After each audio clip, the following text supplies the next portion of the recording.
Welcome to Toffee TV. It is the Everton News Daily. This video is brought to you in association with The Athletic, where you can get a week's free trial and 50% off your annual subscription at the moment by clicking the link in the description below. The Athletic has its own designated writers, Paddy Boyland and Greg O'Keefe, reporting on all the Everton stories. It has a host of other writers reporting on all sport throughout the world, so why not check it out at the moment.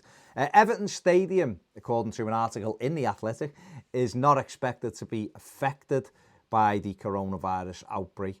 Lang O'Rourke still in their timetable and expected to start work on the stadium subject to planning permission in September, which was outlined anyway for the start date. So obviously at the moment everything is up in the air because we don't know how things are going to pan out, but the company, as for them, will have this timetabled in, the same as what the planning permission probably wouldn't have been looked at anyway or passed until the midsummer, sort of June, July.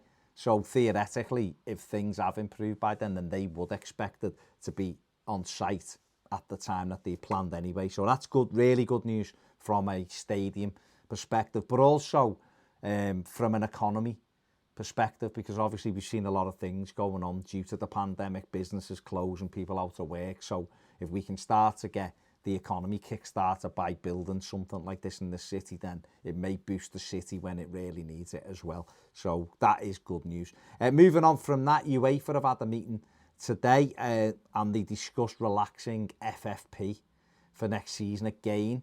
At the moment, we don't know what that actually means or looks like. They've delayed a lot of the licensing. They've delayed applications for their European tournaments for next season as well. So as football enters into a new world, really, which is what it is, because it's still uncertain when it's safe to play any kind of games. They've already postponed the Europa League and the Champions League indefinitely. And, you know, leagues are still trying to work out whether they're going to play the end of their season or whether it's just going to be a new season when they can get back. So a lot of these discussions up at the moment, but FFP being relaxed could have big implications for Everton Football Club, for argument's sake, in terms of what they could spend. It means that they could potentially spend more than they thought they were going to be able to due to those restraints. And obviously there is a financial impact on Everton if they don't finish the season and play those 9 games, and that it could be as much as £40 million in lost revenue. So in terms of planning for the future and transfers and stuff, it's a big decision whether or not the season ends now, kind of thing, in terms of the 29 games played, or whether they do somehow manage to fit 9 games in when it is safe to do so and not before, despite people clamouring for the season to begin in the next few weeks. We wait until it's safe before a ball is kicked. But moving on to transfer stuff and transfer stories. Marca, who have a lot of transfer stories in Spain and in particular in Madrid, are saying that James Rodriguez to Everton is a big story over there. Everton favourites. There's clubs like Wolves have been credited with an interest, Arsenal as well. But according to Marca, Rodriguez is keen to work with Ancelotti again. He worked with him at Real Madrid and at Bayern Munich and wants to link up with the Everton boss again. And apparently Everton are the favourites. He can play anywhere across the front, right or left. He is left-footed, of course, and then potentially that would mean the left-footed right winger that Everton have looked at before, if there was anything in this. But again, we don't know. Again, it's we're just responding to a story that has appeared. Leighton Baines has said that phoning elderly fans and fans who are ill is just as rewarding to the players as what it is to the people receiving the phone calls. Obviously, Everton have been fantastic with this, the Blue Family project they've got going on at the moment.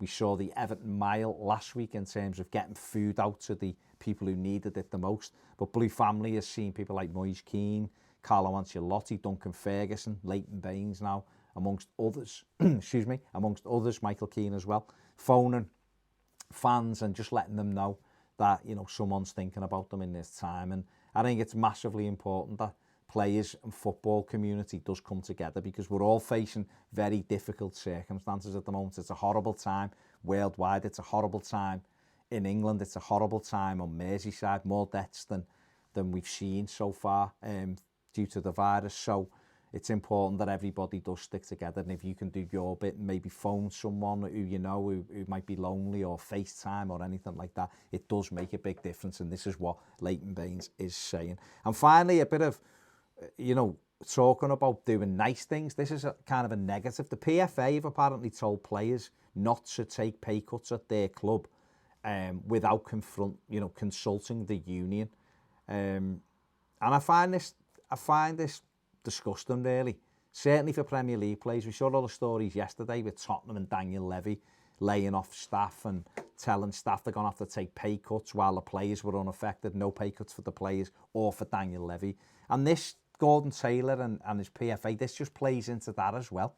It's that the greed is just disgusting, I find. And I think things like this, I'm glad this has been reported and is out there, because the heat does need to be turned on to people like Gordon Taylor and his establishment when things like this are getting out, when people are struggling, and it's the lower paid employees of football clubs who are the first ones punished, not the high paid ones. So I hope it's something that is sorted out. We saw yesterday Barcelona players have took a 70% pay cut to try to help the other people in their football club, the lower end, and Lionel Messi was fully behind that. He instigated it. We're seeing it throughout from clubs in Germany and things like that. And I think it's disgusting that the PFA are putting this kind of message out personally, but that's my opinion.